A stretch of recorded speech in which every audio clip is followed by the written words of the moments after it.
तो ऐसे क्वेश्चन आप लोगों ने पहले भी देख लिया एग्जाम्पल, ठीक है। एग्जाम्पल में भी आपने ये क्वेश्चन को देखा था जिसमें ये 4:n था। तो कॉन्सेप्ट उसमें थोड़ा सा एक छोटा सा मिस्टेक हुआ था लिखने में, वर्डिंग में, बाकी कॉन्सेप्ट तो सेम ही था। Check whether 6:n can end with the digit 0 for any natural number of n। कोई भी यहाँ पे n की जगह पर कोई भी नेचुरल नंबर रखो तो क्या इसका जो सोल्यूशन आएगा, ठीक है, चाहे 6:1 हो, चाहे 2 हो, चाहे 3 हो पावर, चाहे 4 पावर हो, तो उसका जो सोल्यूशन आएगा क्या उसका एंड डिजिट मतलब एंड में 0 आएगा। एंड डिजिट मतलब यूनिट डिजिट 0 आएगा।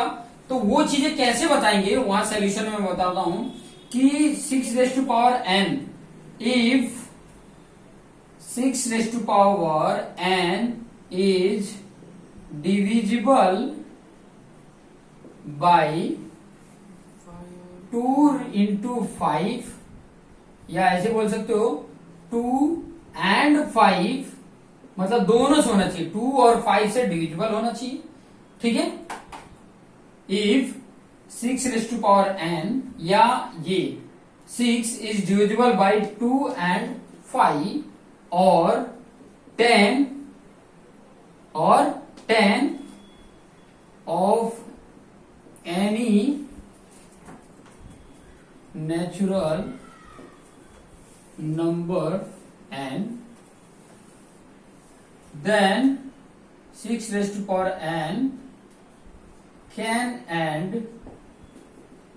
with the digit 0। ओके, जब 6:n में अगर 6 डिविजिबल है 2 से या 5 से या 10 से of any natural number of n हो, then 6:n can end with the digit 0। तब ही 0 हो सकता है।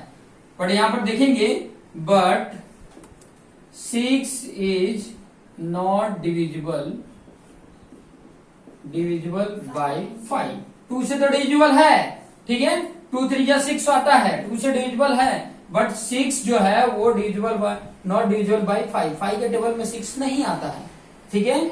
सो देयरफॉर या hence 6:n can not end with the digit 0।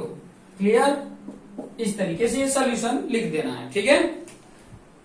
अगर ये डिविजिबल नहीं है, अगर दोनों से डिविजिबल आता है, 2 and 5 से दोनों से डिविजिबल है, तो वो नंबर आपका एंड डिजिट आएगा 0, अदरवाइज किसी का भी नहीं आएगा, ठीक है।